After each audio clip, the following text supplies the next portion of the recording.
ఒకే ఒక జీవితం ఇది చేయి జారిపోనీకు మళ్ళీ రాని ఈ క్షణాన్ని మన్ను పాలు కానీకు కష్టమనేది లేని రోజంటూ లేదు కదా కన్నీరు దాటుకుంటూ సాగిపోగ తప్పదుగా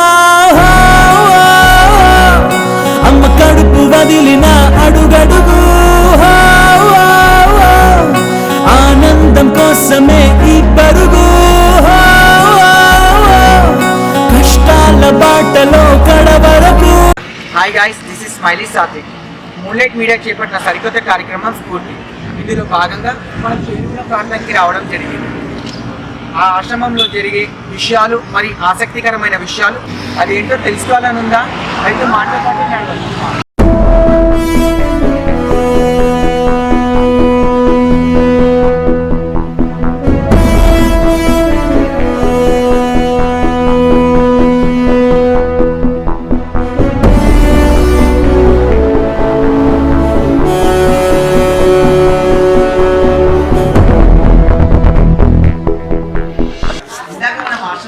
మాట్లాడుకున్నాం కదా, ఇదే అండి ఆ సోచాశ్రమం. అసలు ఈ ఆశ్రమంలో ఎవరు ఉంటారు? ఈ ఆశ్రమం ఎలా మొదలైంది? అసలు ఈ పాప ఎవరు? ఈ పాపకి ఆశ్రమంకి ఏంటి సంబంధం? లోపలికి వెళ్ళి తెలుసుకుందాం.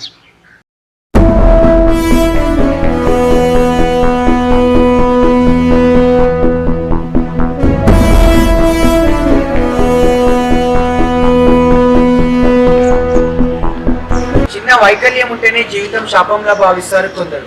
కానీ వీళ్ళకి చూపు లేదని చింత లేదు. ఆత్మవిశ్వాసమే వాళ్ళ ఆయుధం. ప్రపంచాన్ని చూడలేకపోయినా ఆత్మస్థైర్యాన్ని కోల్పోలేదు. ఏదో ఒకటి చేయాలి అనే సంకల్పమే వీళ్ళని ముందుకు నడిపిస్తుంది. మీ పేరేంటండి? రంగయ్య. రంగయ్య. ఇక్కడ మీ ప్రాపర్ ఎక్కడ? ఈ ఇబ్రాహీంపట్నం మంచాల. ఫ్యామిలీ ఎక్కడ ఉంటుంది మొత్తం? ఊళ్ళోనే ఉంటారు. నేను ఫోన్ చేస్తాను. ఇన్వెస్ట్ చేస్తున్నారు ఈ ఆశ్రమంలో? 12 సంవత్సరాలు. 12. మరి శాలరీ అంటే జీతము ఎలా క్రెడిట్ అవుతుంది? మీకు ఎలా వస్తుంది? మీకు జీతము ఎవరు ఇస్తారు? ఇది కాలేజీలో పని పోయి డోనర్స్ అడుకొచ్చి మాకు ఇచ్చేస్తారు. అయితే ఇప్పుడు డోనర్స్, ఇప్పుడు మీకు డోనర్స్ వస్తేనే మీకు శాలరీ వస్తుంది అంతే. ఇప్పుడు డోనర్స్ రాని టైంలో మీకు రాదు శాలరీ, ఎలాంటి శాలరీ రాదు. మరి ప్రాబ్లం ఉంది. ఇప్పుడు 12 సంవత్సరాల నుంచి జనరల్గా ఒక 5 సంవత్సరాలు మేము 4 సంవత్సరాలు ఎక్కడైనా చేస్తేనే అబ్బా ఏం ఉద్యోగం రావు బాబు అనుకుంటాం. మీరు 12 సంవత్సరాల నుంచి చేయడానికి ఏమైనా బలమైన కారణం, మీకు ఏమన్నా హృదయానికి ఏమైనా తాకిన కారణం ఏమైనా ఉందా? లేదు సారు, ఇంకా ముందు అయినా కానీ మాకు ఇచ్చేసాడు మా సారు. మేము ఆలస్యమైనప్పటికైనా కానీ మా డబ్బులు మాకు జల్లగట్టింది. అంతేగాని ఒక న్యాయ పైసా ఏదైనా మనిషి కావాలి. మరి ఇప్పుడు ఇప్పుడు డొనేషన్స్ వస్తేనే చేస్తా అంటున్నారు. మరి ఇప్పుడు ఇట్లా మీ వైఫ్ ఉంది, ఇల్లు మనమోళ్ళు ఇల్లు ఇట్లా ఆలన పాలన ఎట్లా సాగుతుంది? మరి అక్కడ మా ఇంటి దిక్కు మా భార్య పని చేస్తుంది. ఓకే. ఆమెనే నాకు చూసుకుంటుంది. ఓకే.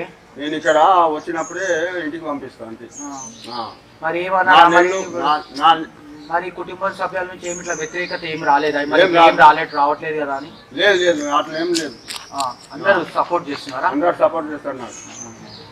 వచ్చినప్పుడే నువ్వు చేత కాదు కదా చేసుకో, ఇక్కడ వచ్చినప్పుడే ఇస్తారు సార్ అని చెప్పి ఇక్కడ ఉంటూనే ఉన్నా. మరి మీ హృదయానికి ఏమన్నా తాకిన సందర్భం ఏమన్నా ఉందా? అంటే 12 సంవత్సరాల నుంచి ఒకటే దాని మీద చేస్తున్నారు కదా? ఏమి అభ్యంతరం ఏం లేదు. మీ గతంలో జరిగిన ఒక మంచి ఇన్సిడెంట్ కానీ మీ మనసుకి రాకింది, ఇక్కడనే చేయాలి, ఇక్కడనే ఉండి ఎన్ని సంవత్సరాలు ఉంటారండి ఇక్కడ మీరు మొత్తానికి? నేను చెప్తున్నా, నేను వచ్చి 12 సంవత్సరాలు. ఓకే. ఎన్ని సంవత్సరాలు ఇక్కడ ఉంటారు మొత్తానికి? ఇక నా చేత నేను ఎక్కడికి ఉంటా. నా చేతగాంధీ ఆయన చేతగాంధీ ఏముంచుకుంటాడు సారు. మీరు సార్ అంటున్నారు కదా, మీ సార్ ఎవరు అసలు? మధుకర్ రెడ్డి సార్. ఎక్కడ ఉంటారు మీ మధుకర్ రెడ్డి? హైదరాబాద్ ఉంటాడు. ఏం చేస్తుంటారండి? ఆఫీస్ చూసుకొని అక్కడనే ఉంటాడు. నేను చూడలేదు కదా, ఆయన ఏం చేసేది నాకు తెలియదు కదా. వచ్చి మా జీతాలు ఇచ్చి పోతాడు ఆయన అంతే. ఇప్పుడు మీరు 12 ఏళ్ల నుంచి ఉంటున్నారు కదా, పిల్లలకి మీకు అయిన అనుబంధ సంబంధం ఏమిటి? అంటే అనాథ పిల్లలు ఉన్నారు కదా సార్ ఇక్కడ. అనాథ పిల్లలు 40 మంది లెక్క ఉంటారు. తల్లి ఉంటే తల్లి ఉండదు, తల్లి ఉంటే తండ్రి ఉండడు. ఆ చోటు పిల్లలు చూసుకోవాలి కదా. నేను ఉన్నప్పుడు వాడని ఉన్నది ఇక్కడ, ఆమె కూడా చూసుకోవాలి కదా. ఆమె పేరు ఏంటండి? విజయలక్ష్మి మేడం. ఉందా ఇప్పుడు? ఉన్నది సార్. ఓకే అండి, విజయలక్ష్మి మేడంని కలిసి మరికొన్ని విషయాలు తెలుసుకుందాం. ఒక ఇల్లు కట్టడానికి పునాది ఎంత ముఖ్యమో ఈ ఆశ్రమం నడవాలన్నా నడిపించాలన్నా విజయలక్ష్మి గారు అంతే ముఖ్యం. ఇక్కడ ఉన్న పిల్లలకి తల్లిగా ఆలన పాలన చూసుకుంటున్న విజయలక్ష్మి గారి దగ్గరికి వెళ్ళి మరికొన్ని ఆసక్తికరమైన విషయాలు తెలుసుకునే ప్రయత్నం చేద్దాం. నమస్తే. నమస్తే. మేడం గారు ఇక్కడ ఎన్ని ఇయర్స్ వర్క్ చేస్తున్నారు? నేను ఒక 3 years నుంచి వర్క్ చేస్తున్నాను. 3 years. అసలు ఈ ఆశ్రమం ఎప్పుడు స్టార్ట్ అయింది? ఇది 1995లో ఇది మధుకర్ రెడ్డి గారని ఆయన నిజామాబాద్ లో వర్క్ చేస్తున్నారు, వాళ్ళ లెక్చరర్.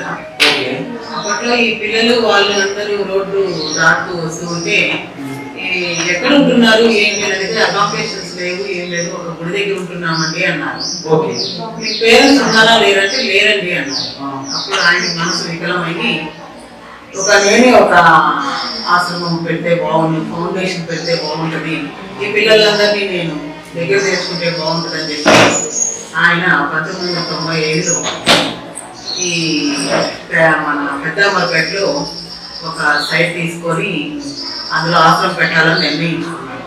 ఫస్ట్ పుట్టిన బిడ్డనే ఫస్ట్ దత్తత తెచ్చుకోవాలని చెప్పి ఒక హాస్పిటల్లో ఆయన చెప్పెట్టారు, బ్లైండ్స్ కావాలి నాకు, మీరు బ్లైండ్స్ని నాకు ఇవ్వండి అని చెప్పి ఆయన అప్పట్లో ఫోన్ నెంబర్లు అవన్నీ ఇచ్చిన తర్వాత ఆ హాస్పిటల్ వాళ్ళు ఒకరు ఫోన్ చేసి ఒక పాప ఉందండి బ్లైండ్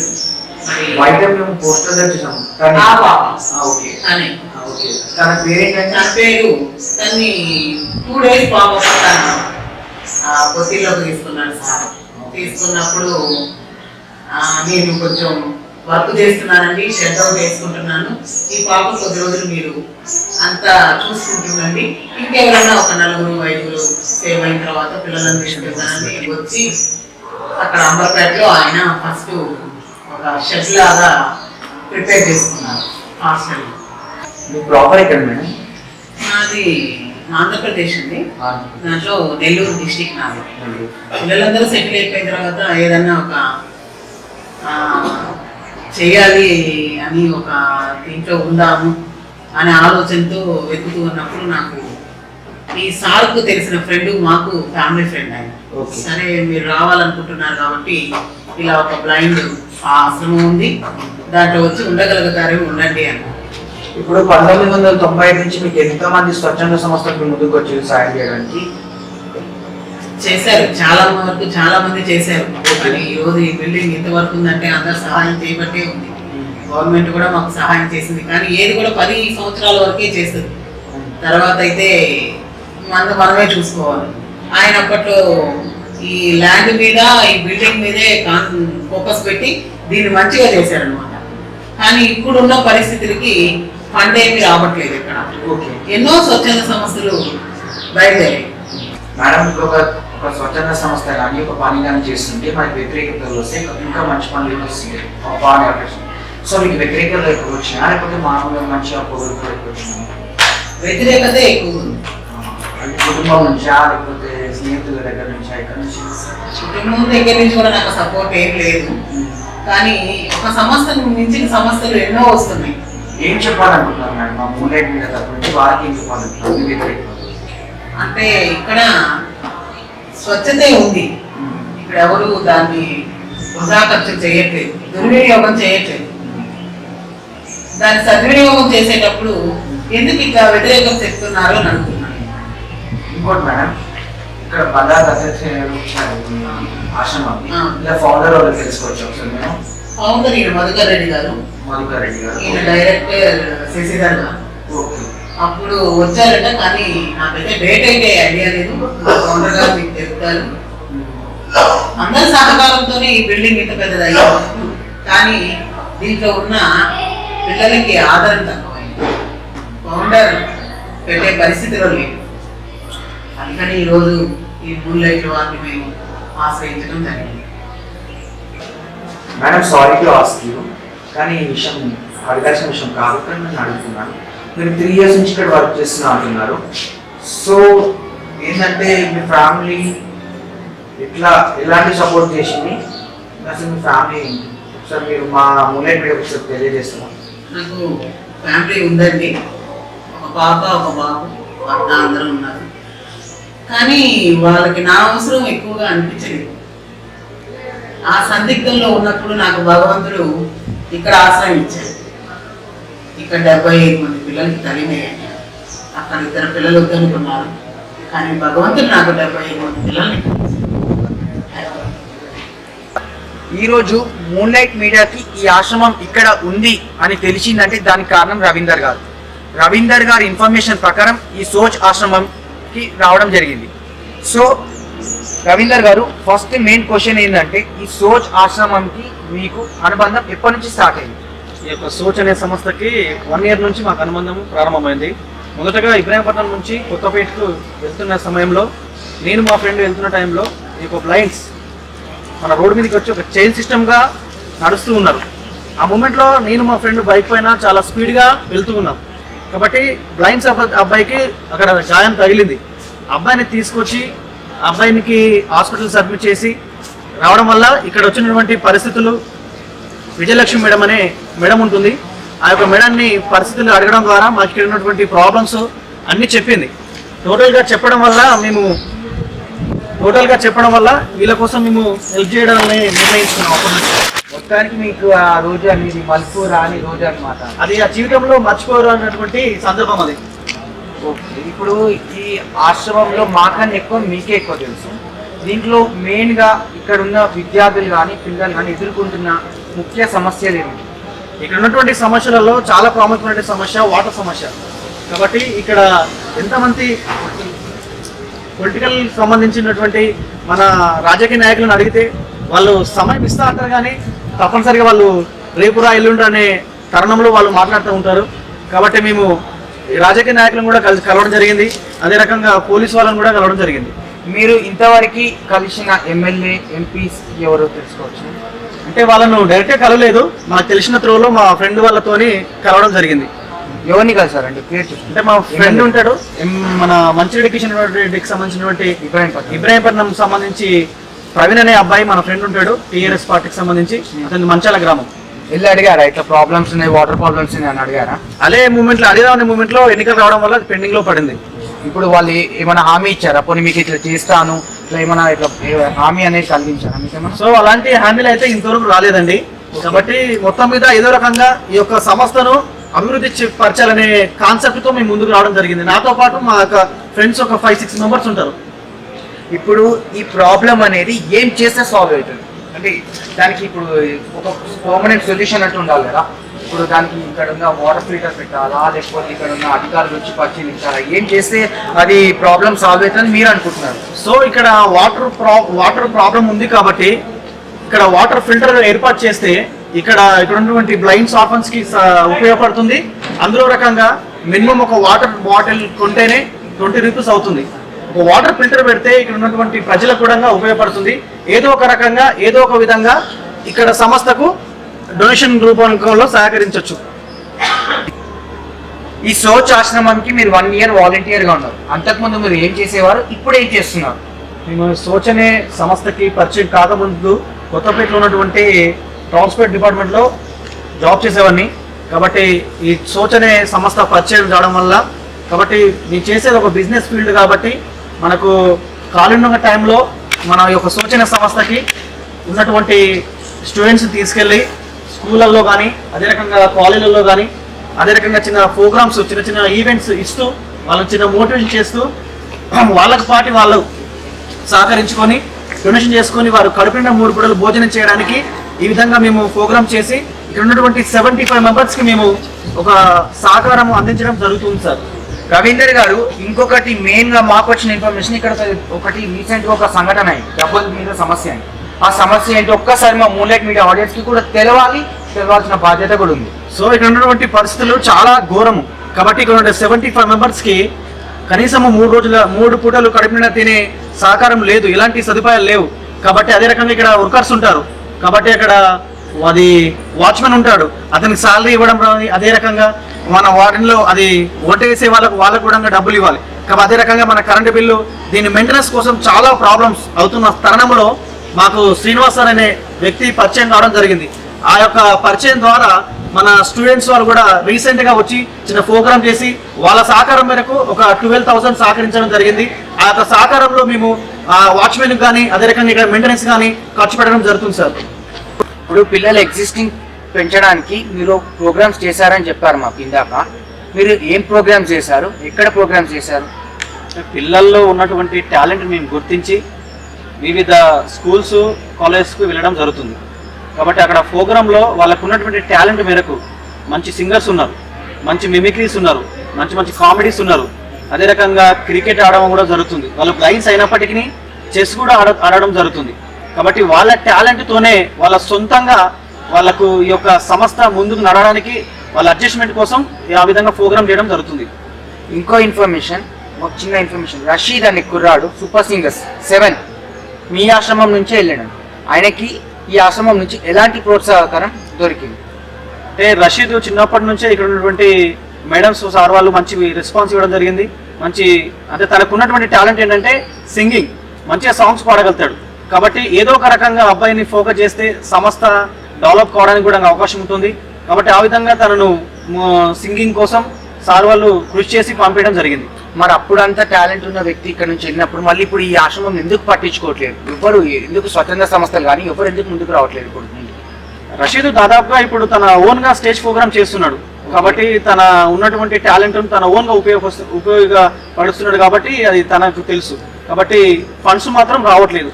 మీరు ఇప్పుడు ఒక ప్రోగ్రామ్ చేస్తే జనరల్గా మీకు ఎంత ఫండ్ రైజ్ అవుతుంది?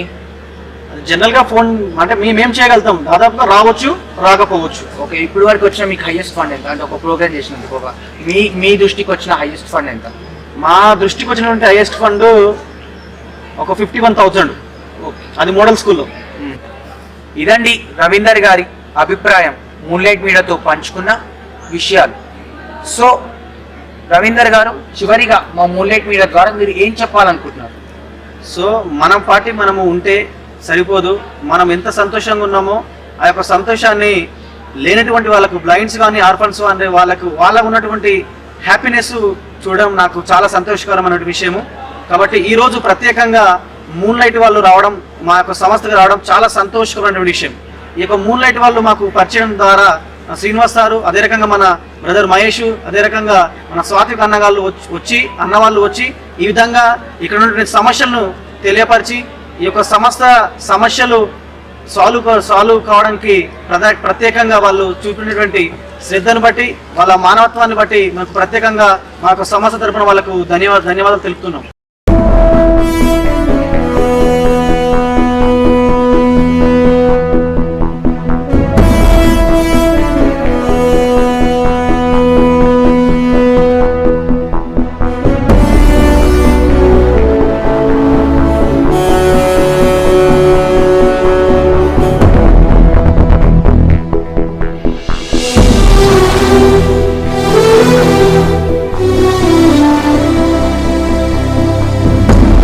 సార్, ఫస్ట్ ఆఫ్ ఆల్ ఈ సోచ్ ఆశ్రమానికి మీరు ఒక ఐరన్ పిల్లర్ లాంటి వారు.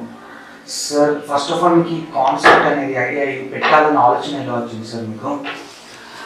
నేను 91లో బిఎడ్ చదివాను. అంటే నాకు బిఎస్సీ బిఎడ్ కంప్లీట్ అయ్యాను. ఫాతిమా కాలేజ్ ఆఫ్ ఎడ్యుకేషన్ అని కాజీపేట వరంగల్ దగ్గర, మీకు ఐడియా ఉందనుకుంటా. మేము అక్కడ బిఎడ్ చేసినప్పుడు టీచింగ్ ప్రాక్టీస్కి వెళ్ళాము రూరల్ ఏరియాస్కి. అక్కడ కాజీపేట పక్కన ఒక విలేజ్లోకి నేను టీచింగ్ ప్రాక్టీస్కి వెళ్ళినప్పుడు ఆ విలేజ్లో జనాలందరూ ఒక ఊర్లో మధ్యలో భూమి కూడా ఒక దగ్గర గ్యాదర్ అయితే ఏంటి అంటే నేను కొంచెం క్యూరియాసిటీ పబ్లిక్ రిలేషన్స్ మెయింటైన్ చేస్తాను. అక్కడికి వెళ్ళి నేను ఎంక్వైరీ చేశాను, ఏంటి వాట్ ఈస్ ఇక్కడ ఏమైంది అని. అంటే అక్కడ వాళ్ళు విలేజర్స్ చెప్పారు అన్నట్టు, ఒక బ్లైండ్ బాయ్ బావిలో పడి చనిపోయాడు. అంటే ఎందుకు చనిపోయాడు అని నేను ఎంక్వైరీ చేశాను. ఆ ఎంక్వైరీ చేసినప్పుడు ఏంటంటే వాళ్ళ పేరెంట్స్ అందరూ కూడా బిలో పవర్టీ లైన్, అంటే చాలా వెరీ వెరీ పూర్. ఇది ఒక 20 years బ్యాక్. ఓకే, అప్పుడు ఏంటంటే మనకు మీడియా ఇంతవరకు టెక్నాలజీ కానీ మీడియా కానీ ఇంత పవర్ఫుల్గా లేదు. అప్పుడు నేను వాళ్ళతో బాగా ఇండియాతో నేను వాళ్ళతో డిస్కస్ చేస్తే వాళ్ళ పేరెంట్స్ అందరూ కూడా షెడ్యూల్ క్యాస్ట్ సంబంధించిన వాళ్ళు, బిలో పవర్టీ లైన్ ఉన్నవాళ్ళు. ఓకే, అప్పుడు వాళ్ళు ఏం చెప్పారంటే ఆ పిల్లోడు బాగా చదువుకోవాలని ఉండేది. అదే నేను చదువుకుంటానంటే అందరూ ఇంటి పక్క వాళ్ళు వాళ్ళ పేరెంట్స్ గుడ్డోడు ఎక్కడ చదువుతారా, గుడ్డోడికి చదువు ఎక్కడ ఉంటుందని కొంచెం డిస్కరేజ్ చేసేవాళ్ళు. వాళ్ళ అమ్మ నాన్న కూడా ఏంటి, రోజు మేము పొలం పనులకు పోయి వచ్చేటోళ్ళం, నేను మధ్యాహ్నం వచ్చి నీకు ఫుడ్ పెట్టాలి, నీకు కేర్ తీసుకోవాలి, అదే కాళ్ళు చక్కగా ఉన్నోడు పుడితే ఏదే దూర దగ్గర మేము జీతాన్ని పెట్టేటోళ్ళం, నువ్వు అనవసరంగా పుట్టినావు అని బాగా చాలా డిస్కరేజ్ చేసేవాళ్ళు. వీడు వాళ్ళ ఫ్రెండ్స్ ఒక ఇంటి పక్కన తోటి వాళ్ళ ఊర్లో జనాలతో నేను చదువుకుంటా, నేను కూడా మామూలు వాళ్ళలాగా నేను చదువుకోవచ్చు అని అంటే గుడ్డోడు ఎక్కడ చదువుకుంటాడు అని బాగా డిస్కరేజ్ చేసేవాళ్ళు. అలా వాడు ఒక ఫ్రస్ట్రేషన్ లోన్ అయిపోయి వాళ్ళ ఇంట్లో ఒక ఓపెన్ వెల్ ఉండేది. ఇంకా నేను ఎందుకు బ్రతికి అని వాడు ఆ బావిలో దూకి చనిపోయాడు. ఆ ఇన్సిడెంట్ మూడు అది నన్ను కలిసి వేసిందంట. ఆ ఇన్సిడెంట్ అంటే ఈ బ్లైండ్ చదువు లేని అంటే కళ్ళు లేని వాళ్ళు కూడా చదువుకోగలుగుతారు. డెఫినెట్ గా నేను ఒక పొజిషన్ లోకి వచ్చిన తర్వాత వీళ్ళతో ఒక స్కూల్ స్టార్ట్ చేయాలని 1995లో స్టార్టెడ్ విత్ 2 kids అండి. అయితే సార్ ఇప్పుడు ఏంటంటే ఒక మంచి పని చేయాలన్నా చెడ్డ పని చేయాలన్నా మన ఫ్యామిలీ నుంచి అయినా లేకపోతే రిలేటివ్స్ దగ్గర నుంచి అయినా వ్యతిరేకతలైనా ఒక పాజిటివ్నెస్ అని వస్తుంది. మీకు ఎలాంటి సందర్భం మీరు ఎదుర్కొన్నారు? మా ఫ్యామిలీ అంటే వీఆర్ ఆర్డినరీ ఫ్యామిలీ అండి, ఒక మిడిల్ క్లాస్ ఆర్డినరీ ఫ్యామిలీ.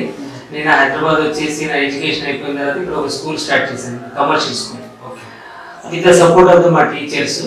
తర్వాత మా ఇంట్లో అంటే మా వైఫ్కి నేను చెప్పాను, అంటే ఆమె కొంచెం ఈ సోషల్ సర్వీస్ ఇదంటే తనకి ఇంట్రెస్ట్ కాబట్టి తను ఎంకరేజ్ చేసింది. షీస్ కోఆపరేటెడ్ వెరీ వెల్ అండి. ఆమె కోఆపరేట్ చేయడం వల్లనే ఇది స్టార్ట్ చేసి ఇంతమంది పిల్లలు ఈరోజు చూడగలుగుతున్నాం. మామూలుగా కొంచెం సతాయించే వైఫ్ ఉంటే మగవాడిని చేయలేడు.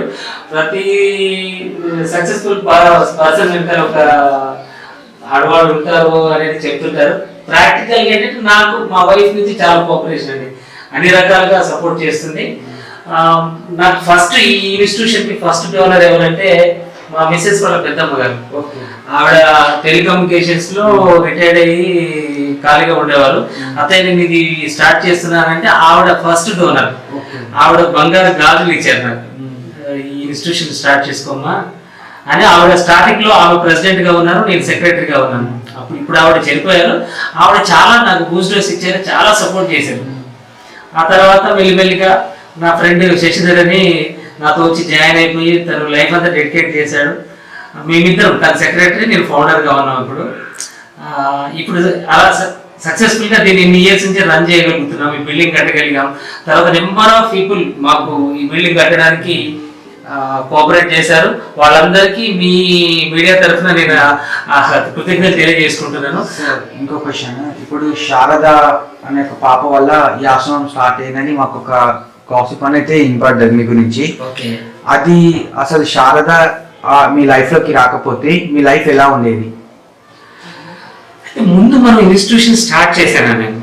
స్టార్ట్ చేసిన ఒక 6 months కి శారద ఇంకో కొంతమంది పిల్లలు ఉన్నారు. శారద, రాణి, సుజాత, అలా 8 మంది పిల్లలు. మనకి స్టేట్ హోమ్ ఉంది కదమ్మా హైదరాబాద్ లో, మధురానగర్ లో. అక్కడ ఏంటంటే డిఫరెంట్ ఏరియాలో దొరికిన పిల్లలందరినీ అక్కడ పంపిస్తుంటారు. వీళ్ళందరూ కూడా అంటే 3 months కిడ్స్ అన్నట్టు. అప్పుడు ఈ పిల్లలందరూ మేము అడాప్ట్ చేసుకున్నాం. శారద కూడా రోడ్డు మీద దొరికిన పాప. అలా అంటే శారద ఇన్స్టిట్యూషన్కి వచ్చిన దగ్గర నుంచి మేము వాళ్ళు మీ డాడీ ఎవరు అంటే నా పేరే చెప్తారు. ఆబ్వియస్లీ నేను వాళ్ళు మా పిల్లలన్నీ ట్రీట్ చేస్తున్నాం. ఒక అమ్మాయికి మ్యారేజ్ కూడా చేశాను, మంజు అని అమ్మాయి, ఆర్ఫన్. 2 days బ్యాక్ అమ్మాయికి ఒక గర్ల్ చైల్డ్ పుట్టింది. లాస్ట్ మంత్ అమ్మాయికి 2 months బ్యాక్ శ్రీమంతం చేశాము. ఒక బ్లైండ్ బాయ్నే చేసుకుంది ఆ పాప కూడా. అలా ఈ రోజు వరకు మేము ఒక 6 marriages చేసాం. మన దగ్గర చదువుకునే డెవలప్ అయిన పిల్లలకు వాళ్ళు ఒకరికొకరు ఇష్టపడినప్పుడు మనం మ్యారేజ్ చేసేసి వాళ్ళ రెస్పాన్సిబిలిటీ తీసుకొని వాళ్ళందరూ కూడా మంచి లైఫ్లో మంచిగా సెటిల్ అయినారు, గవర్నమెంట్ జాబ్ చేస్తున్నారు. సార్ బయట మేము చూసినట్లయితే మూలైక్ మీద ఫస్ట్ టైం మేము లోపలికి వచ్చినప్పుడు ఒక దాని ఎకనామిక్ కానీ బయట పరిస్థితులు కానీ చూస్తే చాలా ఘోరంగా ఉన్నాయి. కానీ లోపల మాత్రం చూస్తే చాలా పెద్ద సెలబ్రిటీస్ ఉన్నారు. చూసినట్లయితే పవన్ కళ్యాణ్ గారు కానీ, సత్యేందర్ రెడ్డి కానీ ఫేమస్ గారు ఉన్నారు. బయట ఫొటోస్ చూసాను, మూలైక్ మీద ఫస్ట్ నైట్ అయినప్పుడు అబ్బాయి ఫోటోస్ చూసినాను. అయితే అప్పటికిప్పటికీ మన ఫండ్స్ ఏమైనా తేడా వచ్చిందా? నేను డిస్ప్లే చేసిన విఐపీస్ సెలబ్రిటీస్ గురించి మాట్లాడుతున్నాను కదా. ఏదైనా ఈవెంట్స్ ఆర్గనైజ్ చేసినప్పుడు కొంతమంది సెలబ్రిటీస్ ఉండాలి. వాళ్ళు రావడం వల్ల వీళ్ళకి కొంచెం మా ఆర్గనైజేషన్ గురించి కానీ పిల్లలకు కానీ కొంచెం ఎలివేట్ అవుతారన్న కాన్సెప్ట్తో పిలిచాము. చాలా మంది వచ్చారు, బాలసుబ్రహ్మణ్యం వచ్చారు, చాలా మంది, సుశీల, చాలా మంది సెలబ్రిటీస్, పొలిటీషియన్స్, మినిస్టర్స్. ఈ పొలిటీషియన్స్ కానీ సెలబ్రిటీస్ కానీ వచ్చి మాట్లాడతారు వెళ్తారు తప్ప వాళ్ళ ద్వారా వీళ్ళకి మేలు జరిగేదైతే ఏమీ ఉండదు. కాకపోతే అవుట్ సైడ్ పీపుల్ ఏమనుకుంటారంటే ఇక్కడ ఒక మినిస్టర్ వచ్చిండ్రు, తర్వాత సెలబ్రిటీ వచ్చారు, ఒక సినిమా హీరో వచ్చిండు, చాలా వాళ్ళ ఎక్స్పెక్టేషన్స్ ఎక్కువగా ఉంటాయి. కానీ ప్రాక్టికల్గా వాళ్ళ నుంచి హెల్ప్ ఏమి ఒక ఆర్డినరీ ఒక మామూలు పర్సన్స్ స్పందించినట్టుగా వాళ్ళలో స్పందన ఉండదు. Okay sir, we got a point. ఇప్పుడు జనసేన మొన్న ఏమంటే ప్రజారాజ్యం పెట్టినప్పుడు పవన్ కళ్యాణ్ గారు మీకోసం చేశారు, అంటే పిల్లల కోసం చేశారు. ప్రజారాజ్యం పెట్టినప్పుడు చిరంజీవి గారు రాలేదు, జనసేన పెట్టినప్పుడు పవన్ కళ్యాణ్ గారు రాలేదు. కానీ మీ సినిమా ప్రమోషన్ కి మాత్రం మా బ్రైట్ చిల్డ్రన్ కావాలి. అదే కదా సార్ మీ పాయింట్? అంతే కదా సార్? ఆయన బంగారం ఆడియో రిలీజ్ ఇక్కడ వచ్చి చేసుకున్నారు, కానీ పిల్లలకి ఒక్క భోజనం కూడా వాళ్ళు స్పాన్సర్ చేయలేదు. అదే సార్, మేము అదే చెప్తున్నాం.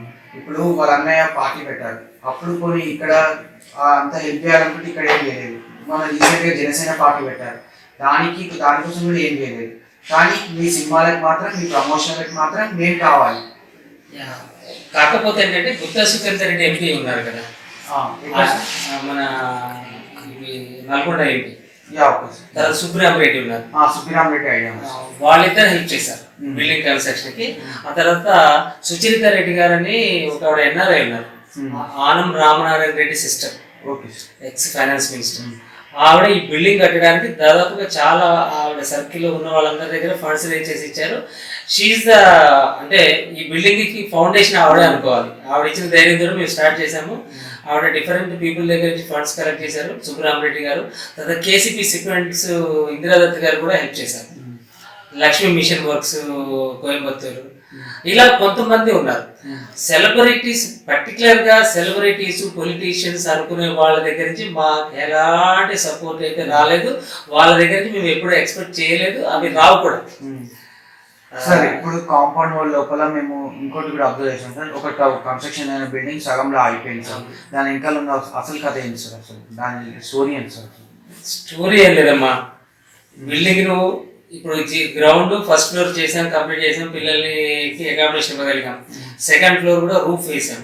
తర్వాత ఆ ముందు కూడా స్టాఫ్ కి తర్వాత ఒక అడ్మినిస్ట్రేటివ్ కింద ఉంటుంది గ్రౌండ్ ఫ్లోర్ అని, అది కూడా ఉన్న మెటీరియల్ తోటి మేము స్లాబ్ వేసి వదిలేసాం. ఆ తర్వాత నుంచి ఏంటంటే మాకు ఫండ్స్ ఫ్లో తగ్గిపోయింది. ఇప్పుడంటే పిల్లలకు ఫీడ్ చేయడమే చాలా కష్టపడుతున్నాం మేము. ఎవరైనా డోనర్స్ ఎవరైనా వచ్చి స్పాన్సర్ చేస్తే, కాకపోతే ఇక్కడ ప్రాబ్లం మెయిన్గా వచ్చింది ఏంటంటే మాది అవుట్స్కర్ట్స్ ఉండడం వల్ల చాలా మంది కైండ్ హార్టెడ్ పీపుల్ ఉన్నారు. వాళ్ళ సిటీలో నుంచి ఇక్కడ దాకా రావాలంటే వాళ్ళ లాట్ ఆఫ్ టైం వాళ్ళకి వేస్ట్ అయిపోతుంది. అక్కడ సిటీలో ఏదైనా ఉంటే బాగుండు, ఇక్కడ దగ్గరలో లేదా మీదేనా అడుగుతున్నారు. సిటీలో ఏదైనా బ్రాంచ్ పెట్టాలంటే సో ఎక్స్పెన్సివ్. సో మీకు సార్ ఏంటంటే రెగ్యులర్గా చేసే స్వచ్ఛంద సంస్థలు ఏమున్నాయి సార్ ఇప్పుడు ప్రస్తుతానికి? వీళ్ళ చదువులకు కానీ, వీళ్ళ ఫుడ్కి కానీ, వీళ్ళు ఎప్పటికీ మాకు తోడు ఉంటారు అనే ఒక స్వచ్ఛంద సంస్థలు ఇప్పుడు మీకు ప్రస్తుతానికి ఏమైనా ఉన్నాయి సార్? అలా స్వచ్ఛంద సంస్థలు అయితే లేవు. మా పిల్లలు బాగా పాడతారు. Okay sir. రాష్ట్రంలో అంటే మన తెలంగాణ, ఆంధ్ర ప్రాంతంలో ఉన్న స్కూల్స్ వాళ్ళు చాలా మంది వీళ్ళ ప్రోగ్రామ్స్ అరేంజ్ చేసి పిల్లల దగ్గర నుంచి ఏదైనా ఫండ్ కలెక్ట్ చేసి వాళ్ళు సపోర్ట్ చేస్తున్నారు. We are very much thankful to school and college managements. మా బ్యాక్ బోన్ ఏంటంటే స్కూల్స్, కాలేజెస్, దట్స్ ఆల్. వేరే ఏ స్వచ్ఛంద సంస్థలు కాదు, ఇంకెవరూ కాదు. ఎవరన్నా వాళ్ళ బర్త్డేస్కి, ఫంక్షన్స్కి వచ్చి ఫుడ్ స్పాన్సర్ చేస్తారు. కానీ మా డే టు డే యాక్టివిటీ నడుస్తుందని అంటే ఈ సరౌండెడ్ స్కూల్స్, కాలేజెస్, రాష్ట్రంలో ఉన్న స్కూల్స్ వాళ్ళందరూ ఏదైనా ప్రోగ్రామ్ ఇస్తే 10,000, 20,000, కొంత మంచి స్కూల్స్ అయితే ₹1,00,000 కూడా సపోర్ట్ చేసిన వాళ్ళు ఉన్నారు. సార్ ఇప్పటి వరకు అయితే ఫొటోస్ చూసాం, బాగానే ఉంది. అయితే ఇక్కడైతే ప్రాబ్లమ్స్ అని అయితే మాకు తెలుసు. అయితే మీ దృష్టి వరకు వచ్చిన ప్రాబ్లమ్స్ ఏంటో ఒకసారి మాకు ఎక్స్ప్లెయిన్ చేస్తారా సార్? ప్రాక్టికల్గా చాలా ప్రాబ్లమ్స్ ఉన్నాయండి. వాటర్ ప్రాబ్లం ఉంది, టాయిలెట్స్ ప్రాబ్లం ఉంది, తర్వాత ఓవర్ ట్యాంక్ లేదు. వీళ్ళకి ఒక వాటర్ రివర్స్ ఆస్మాసిస్ అంటే ప్యూరిఫై చేసి, ఇప్పుడు వాటర్ డ్రింకింగ్ వాటర్ బయట నుంచి పర్చేజ్ చేస్తారు, బోర్ వాటర్ డైరెక్ట్గా ఇవ్వలేం కాబట్టి. అది ఏదైనా మనం ఆర్ఓ ప్లాంట్ మనం కనుక పెట్టుకోగలిగితే వాళ్ళకి మంచి ప్యూరిఫై వాటర్ మనమే ఇవ్వచ్చు. ఎగ్జాంపుల్ ప్రాబ్లం అంటున్నారు కదా, ఇది చూడండి, ఇది అక్కడ బాత్రూంలో నుంచి ఇక్కడ వాటర్ లీకేజ్ ఉంది. దీన్ని వాటర్ లీకేజ్ని కనుక కంప్లీట్ ఎరాడికేట్ చేయాలంటే మనము టాయిలెట్స్ రూమ్స్లో మనం కంప్లీట్గా వాటర్ ప్రూఫింగ్ చేసి, అప్పుడు టాయిలెట్ మళ్ళీ రీకన్స్ట్రక్ట్ చేసి మొత్తం పైప్ లైన్ మార్చి ఇది చేయాలి. పైన ఓవర్ ట్యాంక్ కావాలి. ఆ బయట మీరు చూసారు కదా ఒక బిల్డింగ్, అవును. చిన్న బిల్డింగ్, అవును. అది స్టాఫ్ కొరకు అడ్మినిస్ట్రేటివ్ కొరకు వాళ్ళకి వొకేషనల్ ట్రైనింగ్ కొరకు అనుకుంటున్నాం. ఆ బిల్డింగ్ ఏంటంటే స్లాబ్ వేసాం, కొంచెం ఉన్న మా డబ్బుతో మేము కొన్ని వాల్స్ కన్స్ట్రక్ట్ చేసాం, దాన్ని కంప్లీట్ చేయాలి. ఇలాంటి మరి మీరు ఎవరైనా అధికార దృష్టికి కానీ స్వచ్ఛంద సంస్థ దృష్టికి కానీ మీరు తీసుకెళ్లే ప్రయత్నం చేశారా సార్? నెంబర్ ఆఫ్ పీపుల్ అంటే కొంతమంది ఏదో డే టు డే దాని మెయింటెనెన్స్ కొరకు రికరింగ్ కొరకు ఏదైనా రైస్ అలాంటివి సపోర్ట్ చేస్తున్నారు తప్ప ఇంత మేజర్ ఎవరు మాకు బిల్డింగ్ కన్స్ట్రక్షన్ అయిన తర్వాత ఇంత మేజర్ వర్క్ చేయడానికి ఎవరు ముందుకు రాలేదు.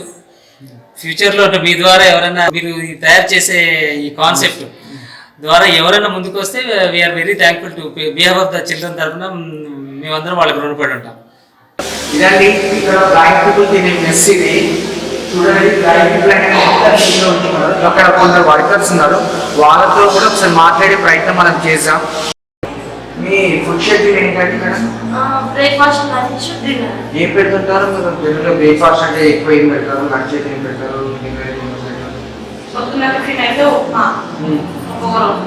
పులిహోర, ఉప్పన్నం, కిచిడి ఇవన్నీ పెడతాం. మధ్యాహ్నం లంచ్, వాళ్ళకు ఇష్టమైన కూరలు. ఎక్కువ ఇక్కడ పిల్లలు ఏదైతే ఎక్కువ ఇష్టపడతారు అంటే మీరు చేసే వాళ్ళలో ఏది ఎక్కువ ఇష్టపడతారు? పప్పు, చికెన్ కూడా వాళ్ళు స్పాన్సర్స్ వెంటనే లేదా మా హాస్టల్ లేదా ఫోటో పెట్టి స్పాన్సర్స్ వస్తే వాళ్ళు ఏం చేస్తుంటారు? చికెన్ ఫ్రెష్ ఇస్తామా లేకపోతే ప్రొవైడ్ చేసుకోవచ్చు? అలా చూసారు కదా, ఇది అన్నమాట food schedule. Breakfast, lunch, dinner అనేది ఉంటుంది. ఉప్మా, చికెన్, స్పాన్సర్స్ వస్తే మాత్రం నాన్ వెజ్ అనేది ఉంటుంది, లేదా పప్పు, బీరకాయ, బెండకాయ అంటే ఇట్లాంటి మా సాధారణ కర్రీ ఉంటుంది. అయితే ఇందాక మనకు ఒక ఇన్ఫర్మేషన్ తెలిసింది, ఒక రైస్ ఒక కర్రీ మాత్రమే ఉంటుంది ఇక్కడ.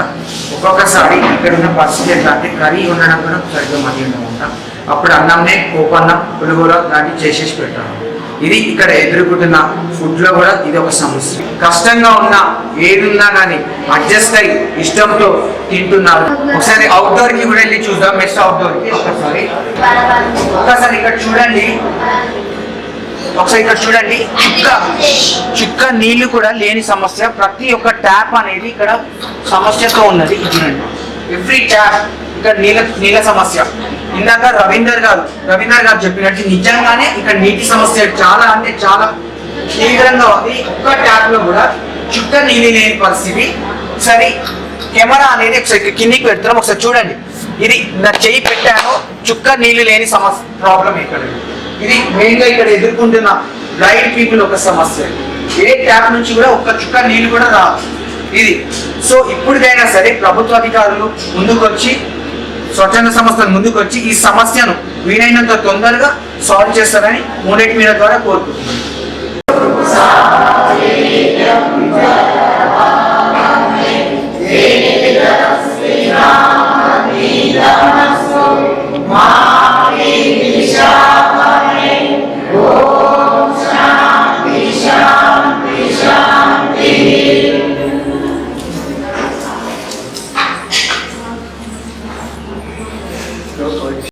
హాయ్ శారద. హాయ్ అన్న. ఈ ఆశ్రమం స్టార్ట్ కావడానికి కారణం నువ్వేనంట కదా? అవును. అవునా శారద, ఇప్పుడు ఎట్లున్నా బాగున్నావా? మొత్తం ఇక్కడ మేడం ఎట్లా చూసుకుంటుంది నేను? బాగా చూసుకుంటారు. ఏం చదువుతున్నావు శారద? ప్రస్తుతం ఖాళీ, డిగ్రీ అయిపోయింది. మన అంబిషన్ ఏంటి నీది? ఏదైనా ఒక జాబ్ చేయాలి. జాబ్ అంటే జాబ్ అంటే ఎలాంటి జాబ్? అంటే ప్రైవేట్ జాబా, గవర్నమెంట్ జాబా, ఏమన్నా ఇక్కడ ఇదే జాబ్ చేయాలని పర్టికులర్గా ఏదైనా ఉందా? పర్టికులర్గా ఏం లేదు, కానీ గవర్నమెంట్ జాబ్ చేయాలి. మధుకర్ రెడ్డి సార్ గారు చిన్న బేబీ ఉన్నప్పుడు మిమ్మల్ని ఇక్కడ తీసుకొచ్చారు.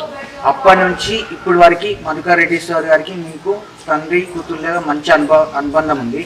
సో మీకు వ్యక్తిగతంగా ఏమనిపిస్తుంటుంది? నాకైతే ఏమనిపిస్తుంది అంటే నా పేరెంట్స్ ఉన్నా కానీ ఇంత బాగా చూసుకోరేమో అనిపిస్తుంది. ఎప్పుడు కానీ నాకు నా పేరెంట్స్ కానీ గుర్తే రారు, ఇక వీళ్ళే నాకు అన్నీ అని అనుకుంటాను. ఇప్పుడు ఒక మాట అమ్మా, ఇప్పుడు నీ వల్ల ఇంతమంది ఇక్కడ ఉన్న స్టూడెంట్స్ మొత్తం చదువుకుంటున్నారు. సో నువ్వు ఎలా ఫీల్ అవుతుంటావు? నేను చాలా హ్యాపీగా ఫీల్ అవుతాను, ఎందుకంటే నా వల్ల ఇంతమంది చదువుకొని బయటికి వెళ్ళి బాగా జాబ్ చేస్తారంటే హ్యాపీగానే కదా. ఇప్పుడు నీకు జాబ్ వస్తుంది కదా, ఇక్కడ ఉన్న పిల్లలకి నువ్వు ఏం చేయాలనుకుంటున్నావు? నాకు కనుక జాబ్ వచ్చిందనుకో, నేను అంటే చిన్నప్పటి నుంచి ఎదుర్కొన్న ప్రాబ్లమ్స్ నా తర్వాత వచ్చే వాళ్ళు ఎదుర్కోకుండా ఉండడానికి నేను మా డాడీ గోల్ రీచ్ అవ్వడానికి తోడ్పడ్డాను.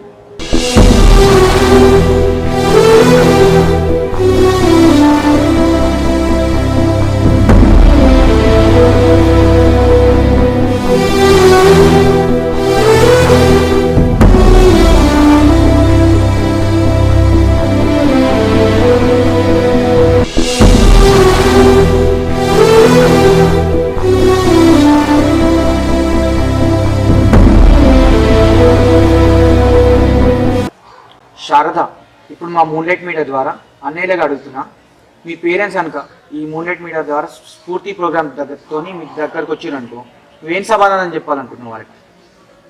నాకు ఊహ తెలిసినప్పటి నుండి మధుకరెడ్డి, రాధికనే మా తల్లిదండ్రులు. ఒకవేళ ఈ ప్రోగ్రామ్ చూసి కనుక నా పేరెంట్స్ వస్తే వాళ్ళు నాకు జన్మనిచ్చినందుకు వాళ్ళకి దండం పెట్టి నేనైతే వీళ్ళ దగ్గరే ఉండిపోతాను. నేను ఒక్క నిమిషం ఒక మాట చెప్తా అందరికీ.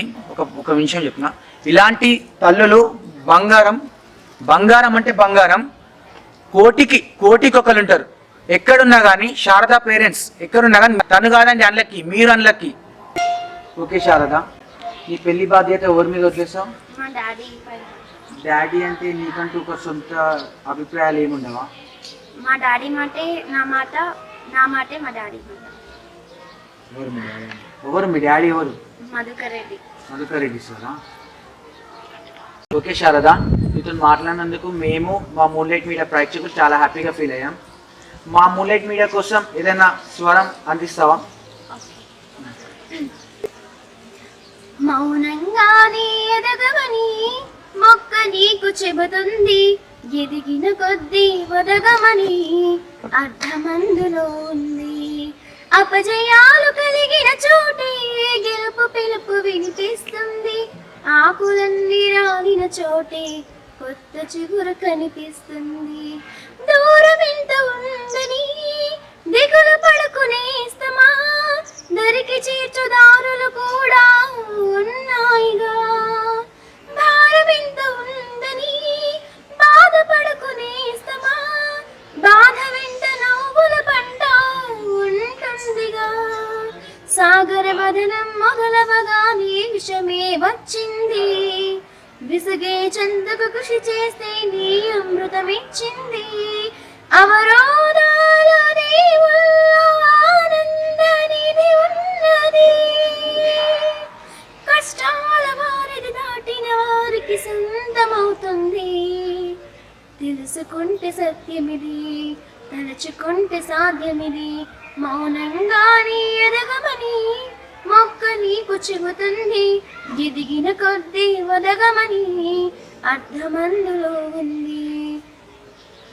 హ్యాట్స్ ఆఫ్ శారద, చాలా అంటే చాలా బాగా పాడావు and thank you so much. College మాకైతే ఇక్కడ కావాలి, ఎందుకంటే ఇక్కడ నేను కూడా చాలా ప్రాబ్లమ్స్ ఫేస్ చేస్తాను. మా ఫ్రెండ్స్ కానీ ఎవరైనా కానీ కనీసం బస్ ఎక్కిమని వాళ్ళకి చెప్పినా వాళ్ళు ఎక్కించరు. అదే ఇక్కడ అయితే ఎవరిని అడగాల్సిన అవసరం ఉండదు, ఇక్కడే ఉండి చదువుకోవచ్చు. నేననే కాదు, మా సిస్టర్స్, మా జూనియర్స్ కానీ సీనియర్స్ కానీ అందరూ ఎవరో ఒకరు. చూసారు కదా, పొద్దున్న నుంచి మనం చాలా అంటే చాలా ప్రాబ్లమ్స్ మీద ఫోకస్ చేసాం. అన్ని ప్రాబ్లమ్స్కి అడ్జస్ట్ అవుతూ వాళ్ళు ఏదో బంగ్లా కావాలో కార్ కావాలో అని కోరుకోవట్లే, కేవలం చదువుకోవడానికి కాలేజ్ కావాలని అడుగుతున్నారు. ఇది కూడా చేయకపోతే సమాజానికి ఒక సిగ్గుచేటు. శారద, చివరిగా మా మూన్లైట్ మీడియాకి ఏం చెప్పాలనుకుంటున్నాం? మేము ప్రపంచాన్ని చూడలేకపోయినా మమ్మల్ని ఈ ప్రపంచానికి చూపిస్తున్న మూన్లైట్ మీడియాకి ధన్యవాదాలు. కానీ నేను ఒకటి చెప్పాలనుకుంటున్నా, ఏంటంటే అది ఎవరైనా సరే బ్లైండ్స్ అనేసరికి ఎవరిని వదిలేకండి. వాళ్ళని ఎంకరేజ్ చేయండి, పుట్టగానే ఎక్కడెక్కడ వదిలేయొద్దు ప్లీజ్. ఇదొకటే నేను కోరుకుంటాను. మీకు తోచినంత వరకు మీరు హెల్ప్ చేయండి, వాళ్ళని ఎంకరేజ్ చేయండి, వాళ్ళని బాగా చదివించండి. వాళ్ళు కూడా ఎవరు అసలు మేము దేంట్లో తక్కువ కాదు అసలు. ఇదొకటే నేను చెప్పాలనుకుంటున్నాను.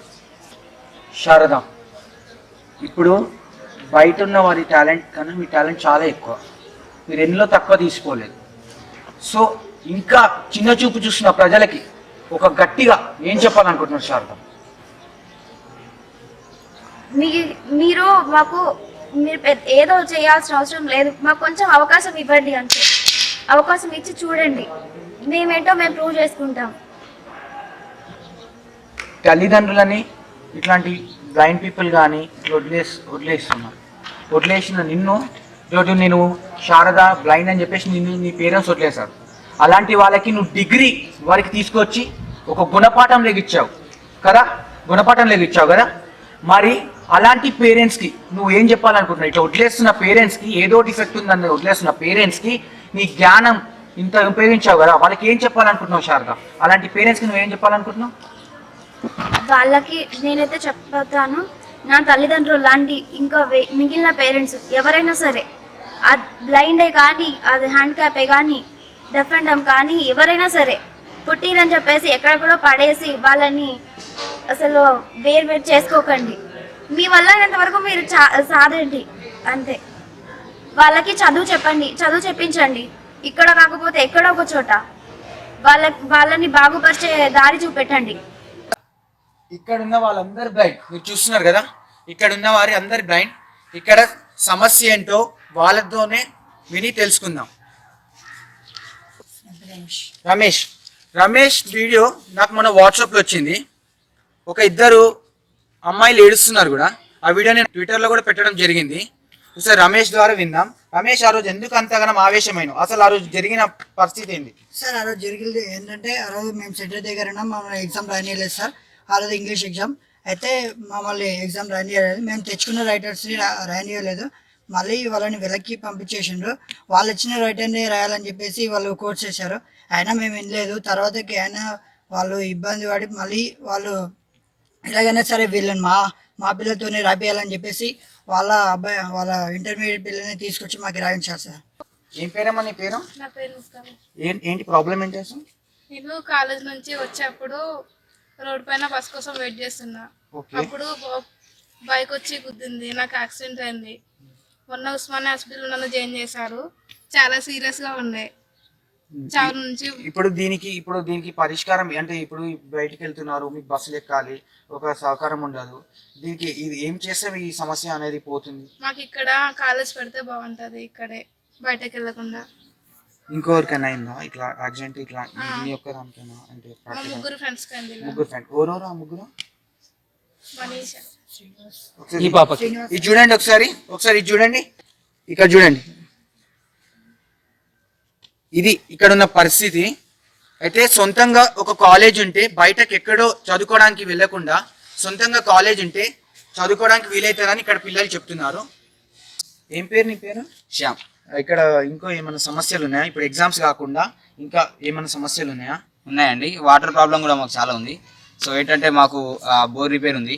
సో చాలా సార్లు మేము బయట నుంచి వాటర్ తెచ్చుకుంటుంటే బకెట్ తీసుకెళ్తుంటే మెట్ల నుంచి పడుకోవడం కానీ, అదేవిధంగా డ్రింకింగ్ వాటర్ కూడా ప్రాబ్లం ఉంది. సో మేము బయట నుంచి ఫిల్టరింగ్ వాటర్ తెచ్చుకుంటున్నాం.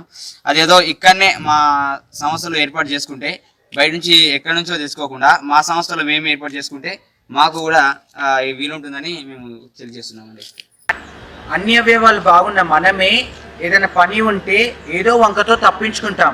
కానీ వీళ్ళకి టాలెంట్ ఉంది, చదువుకోవాలని ఇంట్రెస్ట్ ఉంది, కానీ దేవుడు చేసిన తప్పుతో వీళ్ళు తిప్పలు పడుతున్నారు. ఎంత టాలెంట్ ఉంటే ఏంటి, అండగా ఉండాల్సిన అధికారులే పట్టించుకోవట్లేదు. వీళ్ళకి కాస్త సహాయం చేసే వాళ్ళు కరువయ్యారు. వీళ్ళకి చాలా అవసరం లేదు, రెస్పెక్ట్ ఇస్తే చాలు, కుదిరితే హెల్ప్ చేస్తే చాలు. చూపు కనిపించకపోయినా ఎవ్వరి మీద ఆధారపడకుండా నడుస్తున్నారు. టెక్నాలజీని ఉపయోగించుకొని, సోషల్ నెట్వర్కింగ్ సైట్స్ని ఉపయోగించుకొని సక్సెస్ సాధిస్తున్నారు. వీళ్ళని చూసి ఎవ్వరు జాలిపడాల్సిన అవసరం లేదు. నువ్వెంతో నేను అంతే, కానీ సాటి మనిషిగా సహాయం చేస్తే అదే వీళ్ళకి కొండంత బలం.